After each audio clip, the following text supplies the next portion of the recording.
Tom. And I'm Molly. Welcome to Friends at Gameology, hosted by FriendsAtGameology.com. Reviews for Scythe. In 7 minutes or less. Scythe, Invaders from Afar, in which is introduced 2 new clans, the Togawa Shogunate and the Clan Albion. So I say clans, but I guess 2 new nations. With those comes their normal, like the mechs and the character, and then all the little pieces that you put on your board. And each of these also comes with tokens, cardboard punch-outs that signify part of their player powers. Now, this game essentially, besides some stuff it adds for the Automa aspect, which we haven't played, we've only done multiplayer, that's what you get in this box. And this game adds essentially just these two new powers, 2 new people to play as, 2 new locations to start from. Let's jump into simplicity versus complexity. As far as this compared to base Scythe, it doesn't add too much. Tom mentioned tokens. That is what it's going to add. That's what it adds, is these tokens. This faction's tokens, not factions, country's tokens, and this one's do different things. These are traps that you can set, that if people go to that hex on the board, they trigger the trap, and that bad thing happens to them. This one is lose 2 popularity, 4 money, 2 combat cards, and 3 power. So that's what those do. And then those, if you control the hex where those are at the end of the game, they're worth an additional hex when you're talking about how many hexes you control bonus. So if you have this hex and you control that hex that you're on is worth 2 instead of just the 1. So that is going to be the differences. Oh, and they have their mechs. It's a little bit more complicated. Their mechs do different things, whereas in all the other 5 factions, the first and last one did the same thing. The first one was Riverwalk, where you could cross the river into like 2 different terrain types, and the last one was +1 movement, whereas these are all 4 different. So, but not very much more complex. That didn't make sense. That sentence was not right. I can't say it. Not much more complex than the base side. I don't know. We have taught base Scythe combined with Invaders from Afar to 3 different people. And all 3 of them did fine. Who hadn't played Scythe before. That's my point. Yeah, we taught it.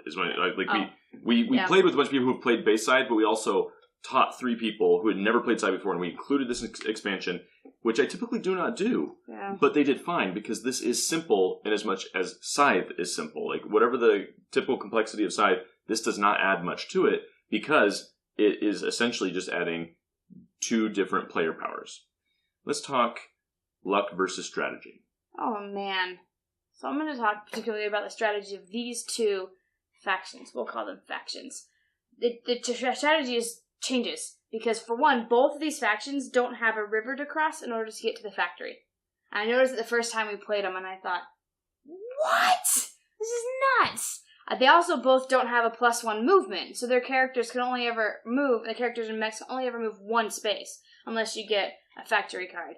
And so that is, whoa. So obviously there's some balancing going on. And then dealing with the traps, you like, as the other characters dealing with the traps, you want to make sure you get to the hexes and stay there maybe before this faction gets there. I don't know exactly the strategy that well yet, but the strategy of this one is to expand more so you can get more points. And so the strategy is just different. I don't think that it adds any more to the balance of luck and strategy.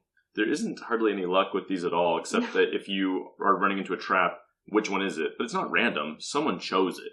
So I think this has the same amount of strategy as Scythe base set. It doesn't add any luck. I haven't played the Automa expansion to say otherwise on that account, but we already mentioned that. So the thing is Molly said that these 2 can reach the factory without crossing a river. And yet, I still lost to somebody playing a base. I lost going to the factory. Making it there first. Right. Yeah. To somebody who had a base power. So it can be done. That's what I mean. Like, there are other powers that, yeah. Right. And I was trying to get there, too. So it's not too difficult to strategize against, but it is something to consider. Fun versus boring. I like Scythe. I like it a lot. So when you tell me that you're going to add 2 more player powers and then nothing else to, bloat the game or gum it up or make it into something that I like it the way it is, then I'm there. This is great. I enjoy this a great deal. It's very fun because for one, we get to play with all the positions on the board. The words 2 were always, you don't use like a special power to get there. Who can go there? But also, it increases the player count. We've only played 4 and 5, I think, and I don't know that I want to go much higher than that. Yeah. But I just dig that it's more of the same, and that's what I want out of expansions.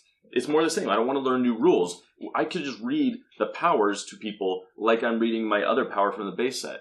I really enjoyed the trap tokens. I went to the factory, plopped one down, put one out on the 3 non-lake or non-river tiles in around the factory, and then kept people from going to the factory unless they wanted to trip a bunch of traps. Infuriating.